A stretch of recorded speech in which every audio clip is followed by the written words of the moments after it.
Hello everyone, मैं जयवीर नैन एक बार फिर एक नए टॉपिक के साथ। आज का हमारा टॉपिक है पास्ट इंडेफिनिट टेंस। हमारा प्रेजेंट टेंस कंप्लीट हो चुका है। आज हम डिस्कस करेंगे अबाउट पास्ट इंडेफिनिट टेंस कि हम पास्ट इंडेफिनिट टेंस का यूज कब करते हैं। देखिए, इन case of affirmative sentences firstly आप यूज करेंगे subject plus second form of verb plus objects. यानी कि यही एक ऐसा टेंस है जिसमें हम वर्ब की सेकेंड फॉर्म का यूज करते हैं एफर्मेटिव सेंटेंसेज में। किसमें? पास्ट इंडेफिनिट टेंस में। For example, I bought a new car last month. यहाँ पर आप देखेंगे आपकी जो वर्ब है वो है बाई। बाई मीन्स खरीदना, और बाई की सेकेंड और थर्ड फॉर्म क्या होती है? By boat, BOUGHT, by boat boat. आपका सब्जेक्ट चाहे सिंगुलर हो चाहे प्लूरल हो, आप वर्ब की सेकेंड फॉर्म का ही यूज करेंगे in case of past indefinite tense. तो आपने यूज किया I bought a new car last month. आप देखेंगे यहाँ पर क्या लिखा हुआ है, लास्ट मंथ, यानी कि लास्ट वर्ड आया हुआ है।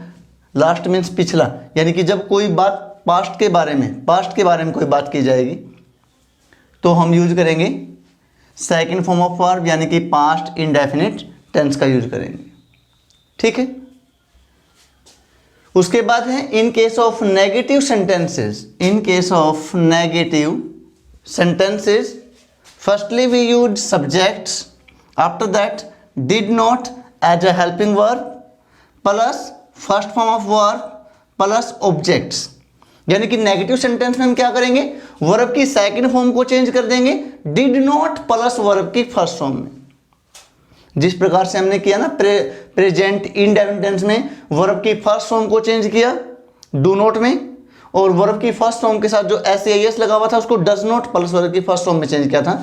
इसी प्रकार से पास्ट इंडेफिनिट टेंस में भी हम क्या करेंगे, जब हम एफर्मेटिव से नेगेटिव में चेंज करेंगे तो वर्ब की सेकंड फॉर्म को चेंज कर देंगे डिड नॉट प्लस वर्ब की फर्स्ट फॉर्म में।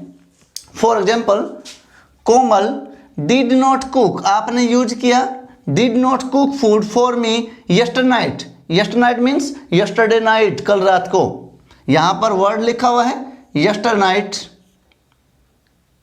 तो अगर किसी भी सेंटेंस में यस्टरडे या यस्टर नाइट आ जाए, कल रात, यानी कि बात पास्ट की चल रही है, तो भी आप यूज करेंगे पास्ट इंडेफिनिट टेंस। अब ये जो वर्ब है आपको एग्जाम में ऐसे मिलेगा नॉट कुक, क्योंकि नेगेटिव सेंटेंस मिलेगा। अब यहाँ पर नोट लिखा हुआ है, इसका मतलब नेगेटिव सेंटेंस में आपको इसको कन्वर्ट करना पड़ेगा। तो आप देखेंगे कि सेंटेंस में आया हुआ है यस्टर नाइट, तो आप यूज करेंगे पास्ट इंडेफिनिट टेंस, और नेगेटिव सेंटेंस में यूज करेंगे डिड नॉट प्लस वर्ब की फर्स्ट फॉर्म। ये ध्यान रखना है कि डिड नॉट के बाद हमेशा वर्ब की फर्स्ट फॉर्म आती है, सेकंड फॉर्म का यूज आप नहीं करेंगे। उसके बाद है in case of interrogative sentences. Interrogative sentence में हम क्या करते हैं, हेल्पिंग वर्ब को यूज करते हैं बिफोर सब्जेक्ट। अब हेल्पिंग वर्ब क्या है, यहाँ पे डिड को यूज करेंगे सब्जेक्ट से पहले, और वर्ब की फर्स्ट फॉर्म आ जाएगी सब्जेक्ट के बाद। डिड आएगा सब्जेक्ट से पहले, वर्ब की फर्स्ट फॉर्म आएगी सब्जेक्ट के बाद, उसके बाद लास्ट में ऑब्जेक्ट आ जाएगा and sign of interrogation question mark आ जाएगा। ठीक है। For example, did the sun rise yesterday at 5:40 AM। क्या कल सूर्य 5:45 पर निकला था? कब की बात चल रही है? यस्टरडे की बात चल रही है, पास्ट की बात चल रही है। तो आप यूज करेंगे past indefinite tense. Sentence interrogative है तो आप पहले यूज करेंगे did plus subject plus first form of verb. आपके पास वर्ब है यहां पर राइज। इंटेरोगेटिव सेंटेंस का भी ध्यान रखेंगे, क्योंकि अब की बार 2020 में 3 में से 2 सेंटेंस इंटेरोगेटिव ही दिए हुए हैं। तो इंटेरोगेटिव सेंटेंस में आप क्या करेंगे, सब्जेक्ट से पहले हेल्पिंग वर्ब यूज करेंगे और वर्ब की फॉर्म सब्जेक्ट के बाद लगेगी। According to tense, according to rules आप उसको फॉलो करेंगे। जैसे यहाँ पर आपने देखा यस्टरडे है, it means past indefinite tense है, तो आप यूज करेंगे डिड को सब्जेक्ट से पहले और वर्ब की फॉर्म सब्जेक्ट के बाद आ जाएगी। ओके, अब क्वेश्चन राइज ये होता है कि हम पास्ट इंडेफिनिट टेंस का यूज तो करेंगे, लेकिन करेंगे कब? हमें क्या मिले एक सेंटेंस के अंदर कि हम इस टेंस का यूज करें? क्या मिलेगा आपको? आप रूल को फॉलो करेंगे। देखिए रूल क्या है हमारा, कि अगर किसी भी सेंटेंस में आपको क्या मिल जाता है, किसी भी सेंटेंस में यस्टरडे आ जाए, बीता हुआ कल, लास्ट, लास्ट का मतलब last year, last month, last week, last day, पिछला दिन, पिछला सप्ताह, पिछला साल, जो भी, ठीक है। अगो, अगो मीन्स पहले, और लॉन्ग अगो मीन्स बहुत लंबे समय पहले। आपने देखा होगा मोस्टली जो कहानियां हैं ऐसे ही शुरू होती हैं कि बहुत लंबे समय पहले की बात है, मतलब पास्ट की बात चलेगी तो ऐसे लिखा मिलेगा लॉन्ग अगो। अगर किसी भी सेंटेंस में इनके बाद डेट आ जाए, इनके बाद टाइम दिया हो, इनके बाद, जैसे इन 2000, इन 1998, इन 1994, इन 1947, इनके बाद टाइम आ जाए, या फिर सेंटेंस के अंदर कोई पास्ट हैबिट हो, यानी कि हैबिट तो हो लेकिन किसकी हो? जो पास्ट में हो, अब नहीं हो, क्योंकि प्रेजेंट हैबिट को शो करने के लिए हम यूज करते हैं present indefinite tense.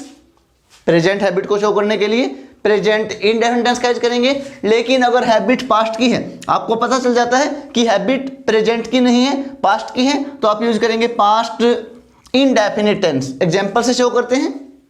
For example, long ago there be, अब मैंने यहां पर बी की पास्ट फॉर्म लिखी है, बी की प्रेजेंट फॉर्म होती है। देखिए आपके पास है बी, बी की प्रेजेंट फॉर्म होती है इज, एम, आर, और पास्ट फॉर्म होती है वाज या वर, और थर्ड फॉर्म होती है बी। बी देखो इज आएगा तो इज के साथ में सेकंड फॉर्म वाज हो जाएगी, थर्ड फॉर्म बी। एम होगा तो एम के साथ वाज आएगा, आर है तो आर प्लूरल है तो वर और बी। अब यहां पर आप देखेंगे long ago there be a king, बहुत लंबे समय पहले एक राजा हुआ करता था। यहां पर आपने क्या देखा, सेंटेंस के अंदर आप देखेंगे कि सर लॉन्ग अगो आया हुआ है। तो अगर किसी भी सेंटेंस में लॉन्ग अगो आया हुआ है तो आप यूज करेंगे second form of verb in case of affirmative sentences, क्योंकि सेंटेंस आपका क्या है? एफर्मेटिव है। वर्ब की सेकंड फॉर्म आएगी तो बी की सेकंड फॉर्म क्या होती है? वाज या वर। अब दोनों में से हम किसको यूज करें? तो एक रूल याद रखना है। क्या याद रखना है? कि अगर किसी भी सेंटेंस में देयर हो या हेयर हो, देयर हो या हेयर हो, इसके बाद अगर वर्ब लिखनी है तो जो वर्ब की फॉर्म के बाद, यहां पर वर्ब मिलेगी आपको, तो वर्ब की फॉर्म के बाद जो वर्ड है जो ये लिखा होगा, इसको हम सब्जेक्ट कहेंगे। क्या कहेंगे? इसको सब्जेक्ट कहेंगे। तो अगर ये सब्जेक्ट आपका सिंगुलर है तो वर्ब क्या आएगी? यहां पर सिंगुलर वर्ब आएगी। और अगर ये सब्जेक्ट आपका प्लूरल है तो वर्ब कौन सी आएगी? यहां पर प्लूरल वर्ब आएगी। ध्यान रखना है।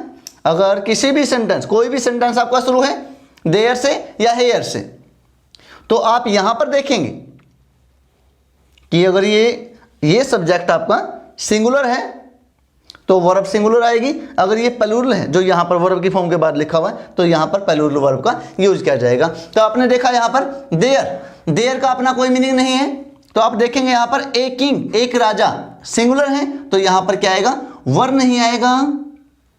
क्या आ जाएगा? यहाँ पर वाज आएगा। क्या लगा देंगे यहाँ पर? Was. Long ago there was a king. ठीक है। उसके बाद है, क्या था इसके अंदर? Long ago India became free in 1947 या इंडिया गोट फ्रीडम इन 1947। आप यहां पर देखेंगे इनके बाद में क्या लिखा हुआ है? इनके बाद टाइम, डेट लिखी हुई है इन 1947, इनके बाद टाइम है, तो आपने यहां पर वर्ब है आपके पास में बिकम, और बिकम की सेकंड फॉर्म क्या होती है? बिकम, बिकेम, बिकम, तो सेकंड फॉर्म हो जाएगी बिकेम। कम, केम, कम, तो कम से बना ही केम आ जाएगा यहाँ पे, बिकेम। इंडिया बिकेम फ्री क्यों लिखा आपने यहाँ पे वर्ब की सेकंड फॉर्म? क्योंकि इन प्लस डेट आया हुआ है। उसके बाद है नेहरू डाइड इन 1947। यहां पर भी आप क्या देखेंगे? इनके बाद लिखा हुआ है डेट्स, इनके बाद टाइम है, इन 1964, नेहरू जी की डेथ हो गई थी 1964 में। तो यहाँ पर आप डाई मीन्स मरना, डाइड डी लगा देंगे, तो नेहरू के साथ में क्या लगाएंगे, died, in case of past indefinite tense. उसके बाद है हमारे पास नेक्स्ट सेंटेंस देखिए, माई मदर स्पीक, वर्ब है आपके पास में स्पीक, स्पीक की सेकंड फॉर्म होती है स्पोक, थर्ड फॉर्म होती है spoken, speak, spoke, spoken. My mother spoke a lot, मेरी माँ बहुत ज़्यादा बोलती थी, व्हेन शी वाज 10, जब उसकी उम्र 10 साल थी। अब यहाँ पर आप देखेंगे व्हेन शी वाज 10, वैसे भी ये पास्ट में है तो पास्ट के साथ तो पास्ट ही आता है, और आपने क्या देखा कि ये मेरी माँ की आदत थी जब वो 10 साल की थी, तो यहाँ पर किसको, पास्ट हैबिट को शो किया गया है, किसकी, मेरी माँ की। तो क्या लिखेंगे, माई मदर, स्पीक की सेकंड फॉर्म हो जाएगी spoke, my mother spoke a lot when she was 10। ठीक है, अलग से ही शो किया जा रहा है, व्हेन के बाद वॉज है, सेकंड फॉर्म है, तो व्हेन से पहले भी हमने क्या लगा दिया, वर्ब की सेकंड फॉर्म, क्योंकि ये पास्ट हैबिट को शो करता है। अब एक रूल है, जब हम मॉडल करेंगे तब आपको बताएंगे, जब हम मॉडल्स करते हैं कि जो वुड और यूज टू मॉडल है, इनका यूज भी किया जाता है पास्ट हैबिट को शो करने के लिए। जब हम मॉडल करेंगे आपको बताएंगे कि पास्ट हैबिट को शो करने के लिए आप वुड मॉडल का यूज भी कर सकते हैं और यूज टू मॉडल का यूज भी कर सकते हैं। चाहे वुड लगाओ चाहे यूज टू, दोनों का मीनिंग सेम है, क्योंकि ये पास्ट हैबिट को शो करते हैं। किसको, पास्ट हैबिट को। यानी कि अगर आप टेंस में यूज करेंगे पास्ट हैबिट के लिए तो वर्ब की सेकंड फॉर्म का यूज करना पड़ेगा, और अगर एज ए मॉडल यूज करेंगे तो या तो वुड लगाओ या फिर यूज टू मॉडल का यूज आप कर सकते हैं। जैसे गांधी जी स्पेन चरखा एवरीडे। अब कुछ बच्चे सोचते हैं कि इसमें एवरीडे लिखा हुआ है, हैबिट तो है, एवरीडे हर रोज काम हो रहा है, लेकिन क्या आपको पता है कि गांधी जी तो मर चुके हैं, गांधी जी तो पास्ट हो चुके। अब तो क्या हुआ, ये गांधी जी की हैबिट थी, जब वो जिंदा थे तो वो हर रोज चरखा काटा करते थे। तो यहां पर स्पिन मैंने चरखा काटना, स्पिन मैंने काटना, ठीक है, स्पिन, स्पेन, स्पन, SPUN। तो गांधी जी स्पेन चरखा एवरीडे, क्यों लिखा है एवरीडे के साथ में, क्योंकि गांधी जी की पास्ट हैबिट को शो करता है। तो यहां पर आप ऐसे भी लिख सकते हैं, Gandhi ji would spin, would देखो मॉडल है तो मॉडल के बाद वर्ब की फर्स्ट फॉर्म आएगी, गांधी जी वुड स्पिन, इनके बाद क्या आ जाएगा, वर्ब की फर्स्ट फॉर्म यानी कि स्पिन आ जाएगा। गांधी जी वुड स्पिन चरखा एवरीडे, या Gandhi ji use to spin चरखा एवरीडे। अगर एज ए मॉडल यूज किया गया है तो आप वुड और यूज टू का भी यूज कर सकते हैं, और टेंस में यूज करेंगे तो एफर्मेटिव में यूज करेंगे वर्ब की सेकंड फॉर्म, नेगेटिव में डिड नॉट प्लस वर्ब की फर्स्ट फॉर्म, और इन case of interrogative sentences helping verb को आप यूज करेंगे before subjects and after that first form of verb को यूज करेंगे। और एग्जांपल डिस्कस करते हैं। कोलंबस वर्ब है आपके पास में डिस्कवर, डिस्कवर मीन्स खोज करना। कोलंबस ने खोज की थी अमेरिका की, अब तो नहीं की, काफी टाइम हो गया है, पास्ट है ये भी, तो ये पास्ट इवेंट को शो करता है, पास्ट इवेंट को शो किया गया है तो आप यूज करेंगे past indefinite tense. Affirmative sentence है तो डिस्कवर की सेकंड फॉर्म क्या हो जाएगी, discovered, Columbus discovered America. Okay, after that see verb है आपके पास में come, she come to meet me last night. आपने क्या देखा यहां पर, last, last night, last day, तो लास्ट वर्ड है तो यूज करेंगे पास्ट इंडेफिनिट टेंस।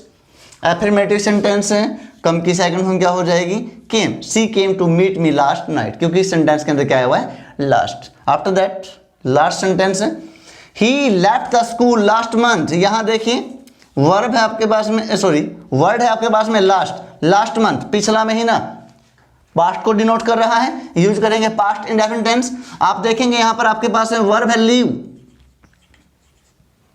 छोड़ना, लीव की सेकंड फॉर्म क्या हो जाएगी, लेफ्ट, लेफ्ट। कुछ बच्चे ऐसे कर देते हैं LEAVED, लीव्ड, तो ये क्या हो जाएगा, रॉन्ग हो जाएगा। Leave, left, left, he left the school last month.